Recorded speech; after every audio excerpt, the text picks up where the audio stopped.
नमस्कार दोस्तों, जैसा कि आपको पता है कि अमरनाथ गुफा के पास बादल फटा और कई लोग लापता हो गए।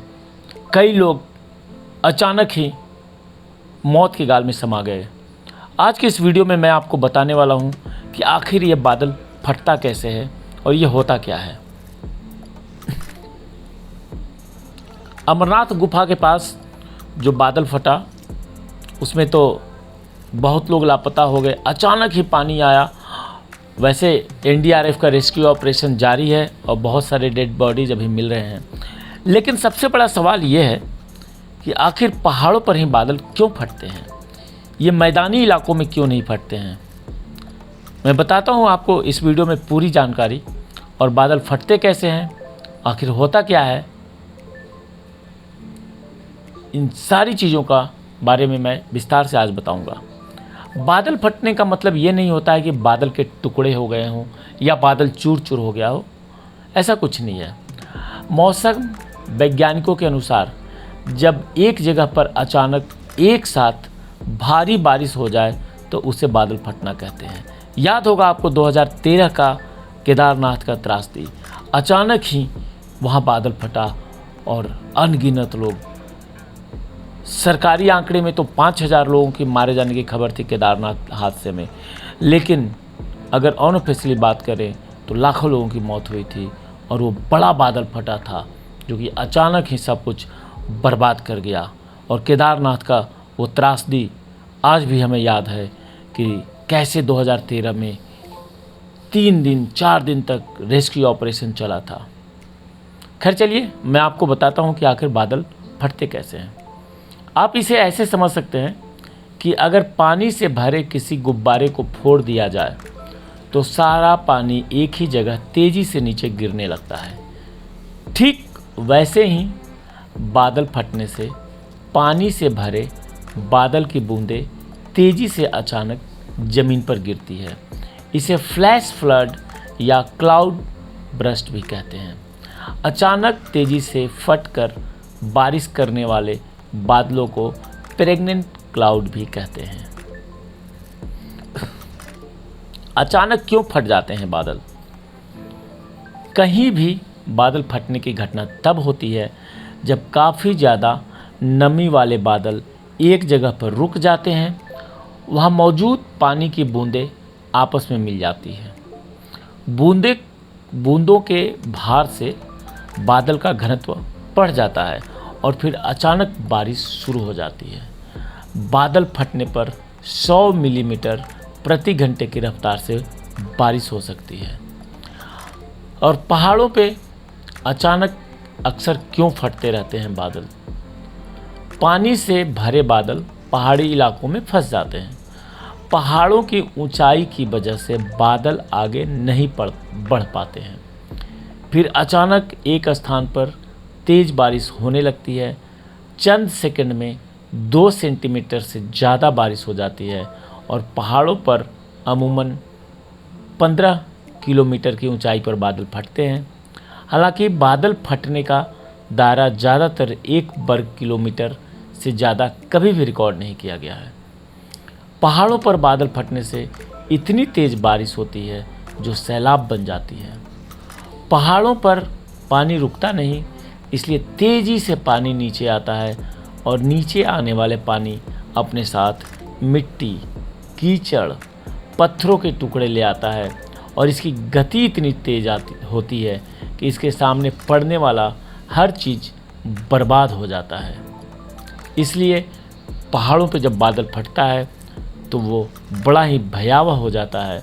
और पहले तो ये धारणा थी कि बादल फटने की घटना सिर्फ पहाड़ों पर ही होती है, लेकिन मुंबई में 26 जुलाई 2005 को बादल फटने की एक घटना के बाद यह धारणा बदल गई। अब यह माना जाता है कि बादल कुछ खास स्थितियों में फटता है और वे स्थितियां जहां भी बन जाए बादल फट सकता है। कई बार बादल के मार्ग में अचानक से गर्म हवा का झोंका आ जाए तो भी बादल फट जाते हैं। और मुंबई की घटना जो 2005 में हुई थी 26 जुलाई को, इसी वजह से हुई थी। वैसे पहाड़ों पे लगातार बादल फटते रहते हैं। भारत के पहाड़ खास करके उत्तराखंड और हिमाचल में आए दिन हम बरसात के मौसम में ये सुनते हैं कि बादल फट गया और अचानक ही भयंकर तबाही आ गई। ऐसे ही ये जो अभी अमरनाथ में जो घटना हुआ है, ये इसी का एक रूप है कि अचानक ही अमरनाथ में बादल फट गया और इतना बड़ा सैलाब आया कि रास्ते में जो भी मिला उसे बहाते हुए लेकर के चला गया ये बादल, और अचानक ही अनगिनत लोग इस तबाही में बह गए। हालांकि बचाव कार्य जारी है, लेकिन मैं आपको बता दूं कि बरसात के मौसम में मैंने पिछले वीडियो में भी कहा था कि आप पहाड़ों का सफ़र न करें। पहाड़ खतरनाक हो जाते हैं बरसात के समय में, और बरसात के मौसम में पहाड़ी क्षेत्र में बादल फटने की घटनाएं हर साल लोगों को झकझोर देती है। बादलों की राह में गर्म हवा और पर्वत पसंद नहीं है। रास्ते में कोई भी बाधा अगर आ जाए बादलों के तो ये फट जाते। हिमाचल प्रदेश में बरसात के दौरान भौगोलिक परिस्थितियों व जलवायु परिवर्तन ऐसी घटनाओं को बढ़ा रहा है। चारों तरफ ऊंचे ऊंचे पहाड़ और गर्म होती हवा इसका सबसे बड़ा कारण है। क्षेत्र में स्थापित जल विद्युत परियोजनाओं का भी असर पड़ रहा है। हिमाचल और उत्तराखंड की बात करें तो हर साल मानसून के समय आर्द्रता के साथ बादल उत्तर की ओर बढ़ते हैं, लिहाजा हिमालय पर्वत बड़े अवरोधक के रूप में सामने पड़ता है। जब कोई गर्म हवा का झोंका ऐसे बादलों से टकराता है तब उसके फटने की आशंका बढ़ जाती है। हिमाचल के खास करके कुल्लू, शिमला, मंडी और किन्नौर व कांगड़ा जिला में ऐसी घटनाएं होती रहती है। वैसे ही उत्तराखंड के केदारनाथ वाले क्षेत्र में और पिथौरागढ़, चमोली, इन सब ज़िलों में बादल लगातार हम देखते हैं कि बरसात के मौसम में बादल फटते रहते हैं। वैसे प्रदेश में हिमाचल और उत्तराखंड में अभी तक आपदा को लेकर के कोई भी अलार्म सिस्टम नहीं है। बादल फटने और उसके बाद होने वाली तबाही में केवल लोगों को अस्पताल पहुंचाने और राहत के तौर पर नाम मात्र राशि का प्रावधान है।